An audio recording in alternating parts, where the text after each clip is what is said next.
안녕하세요. 이종아입니다. 저는 경희대학교 병원 재활의학과 교수로 근무하고 한국도핑방지위원회 치료 목적 사용 면책 심사위원입니다. 반갑습니다.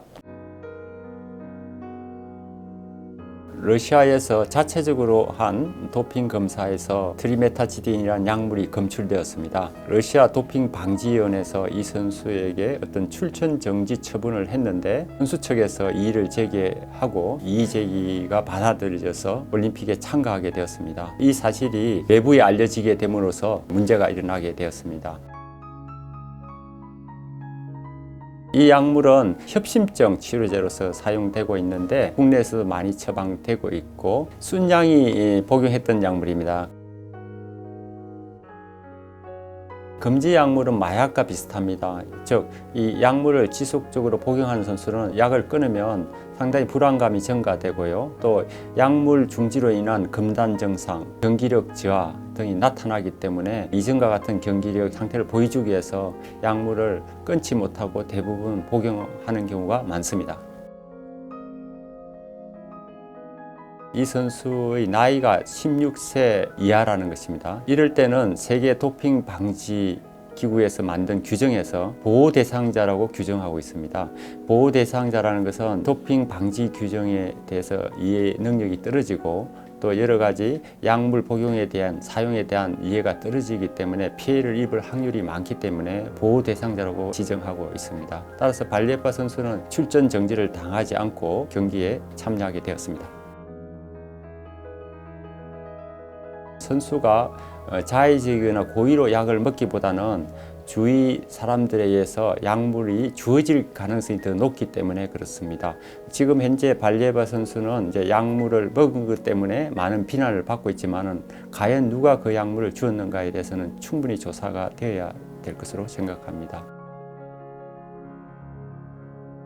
동독과 서독이 이제 통일되기 전에 동독 선수들을 어릴 때부터 금지 약물을 복용케 하여서 경기력 향상을 기대했다는 보고가 많이 있습니다. 따라서 선수의 건강보다도 국가나 어떤 단체의 이익을 위해서 선수가 약물에 오염되거나 남용한 사례가 있습니다.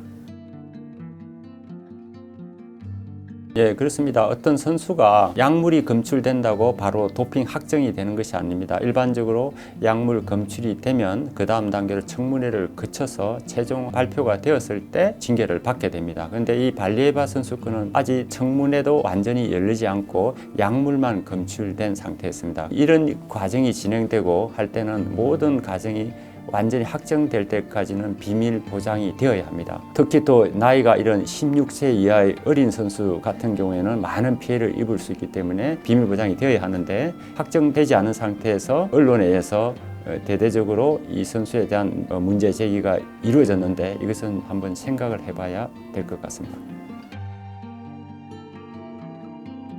가장 알려진 것이 아나볼릭 스테로이드가 있고요. 이 약물을 복용하고 운동을 하면 근육이 커지기 때문에 근력이 증가되고 또 운동 경기력이 향상됩니다. 또 EPO라 해서 적혈구 생성을 유도하는 호르몬이 있는데 마라톤 종목에 특히 동아프리카 선수들이 많이 복용해서 문제가 되고 있는 EPO라는 약물인데 이 약물도 문제가 됩니다. 그리고 당뇨병에 사용하는 인슐린도 유명한 금지 약물입니다. 그리고 우리나라에서 흔히 문제가 되는 약물은 마항 바나 같은 이제 감기약이나 잘못된 한약에 들어있는 이런 약물도 문제가 되고 있고 또 이제 유명한 마리아나 같은 거 우리나라는 문제가 되지 않지만은 이제 유럽이나 미국에서는 불법적인 마리아나 복용이 많은데 이것도 금지 약물입니다. 또 이제 빼주사라고 알고 있는 글루코코티코이드라는 약물이 있습니다. 빠른 부상 회복을 위해서 이 약물을 많이 사용하는데 이 약물도 세계 도핑 방지 기구에서 집중적으로 관리하고 있는 약물입니다.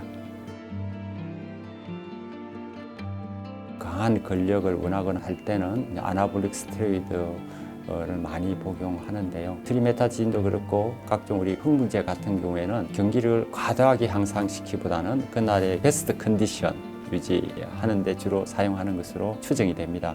흔한 예가 이제 시골에 이제 농부들이 이제 아침에 몸이 피곤할 때 우리가 바카스 같은 이제 이런 음료를 마시고 일하는 것처럼 이런 류의 약물들은 시합이 되면 선수들이 베스트 컨디션을 유지하기 쉽지가 않습니다. 이럴 경우에는 이제 그런 약물에 의존하게 되고 이거는 마약과 같아서 한번 접하게 되면 끊기가 쉽지 않습니다.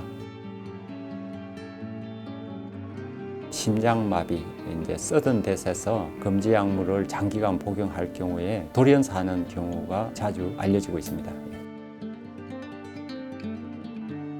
약물을 먹으면 항상 몸속에 있는 것이 아닙니다. 그러니까 배출이 되기 때문에 도핑 검사를 하는 기관에서는 불시에 도핑 검사를 하는 이런 절차를 밟고 있습니다.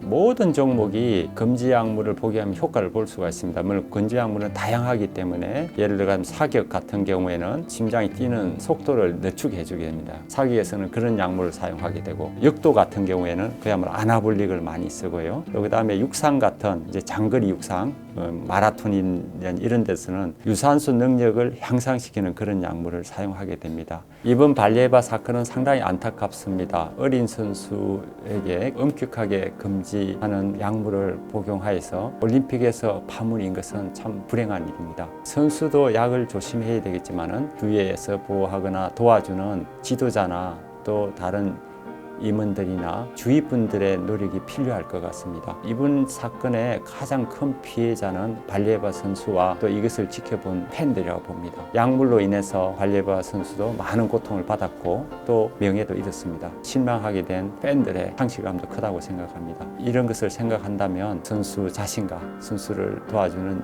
지도자 또 도와주는 국가단체도 주의를 해야 될 것 같습니다. 감사합니다.